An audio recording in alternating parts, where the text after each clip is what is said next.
ये बात सच है कि उस समय जब मैं आईआईटी में था तो आईआईटीज़ की संख्या केवल 5 थी और आईआईटी में प्रवेश करना भी बड़ा कठिन था। लेकिन बचपन से मुझे आध्यात्मिक तत्वज्ञान के विषय में जिज्ञासा थी, लेकिन कोई ऐसा अवसर नहीं मिला कि हम इन प्रश्नों का उत्तर प्राप्त कर सके, विशेष रूप से जन्म, मृत्यु, पुनर्जन्म इत्यादि के विषय में। तो मैं जिस रूम में रहता था उसके बगल में ही दूसरा एक हमारे बैच का व्यक्ति था और उसके अंदर आध्यात्म तत्वज्ञान के विषय में बहुत जिज्ञासा थी।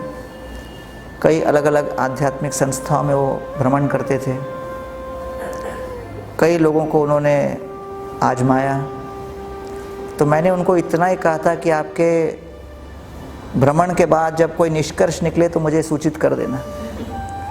तो काफ़ी जगह घूमने के बाद फिर वो जब एक दिन मुझे बताया कि अब उन्हें गीता का पूरा वास्तविक तात्पर्य समझ में आया है और इस्कॉन हरे कृष्ण आंदोलन से वो जुड़े हैं, तो फिर मैं भी वहाँ जाने लगा।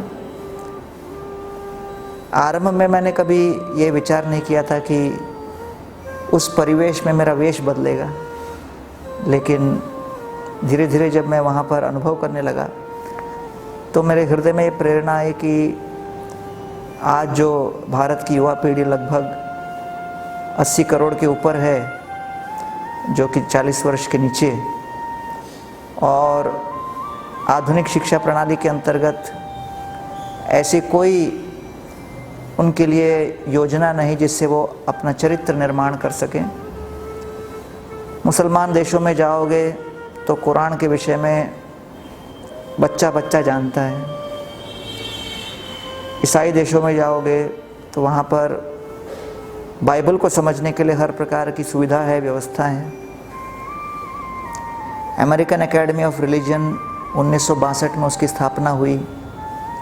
आज अमेरिकन एकेडमी ऑफ रिलीजन नवंबर के आखिरी सप्ताह में हर वर्ष इतना बड़ा कॉन्फ्रेंस करते हैं जिसके अंतर्गत लगभग 10,000 स्कॉलर एकत्रित होते हैं।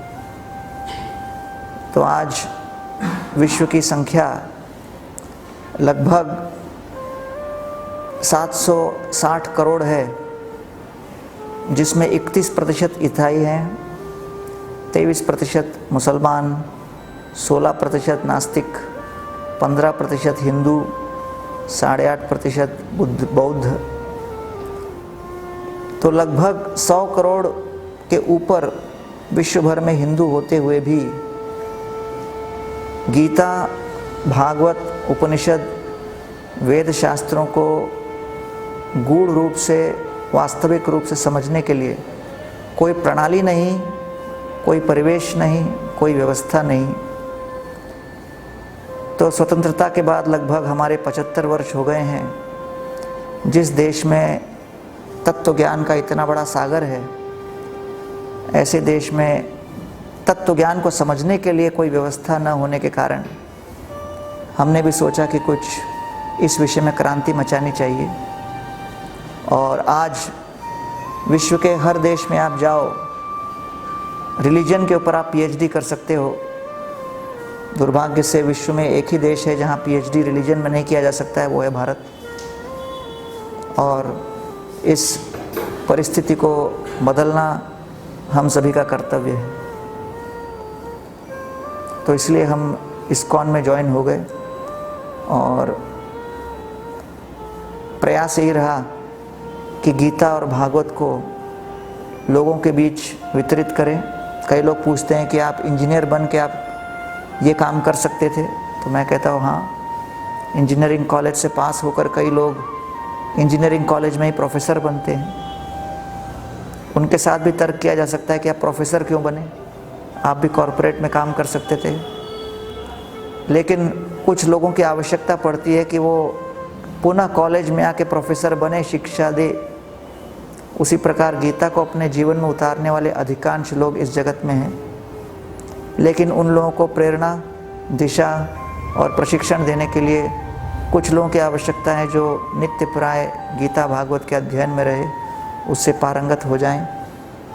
तो इसलिए हमने स्वयं सेवा का ये जीवन चुना, स्वेच्छा से, आशीर्वाद से, समाज के और परिवार के पूर्ण समर्थन के साथ।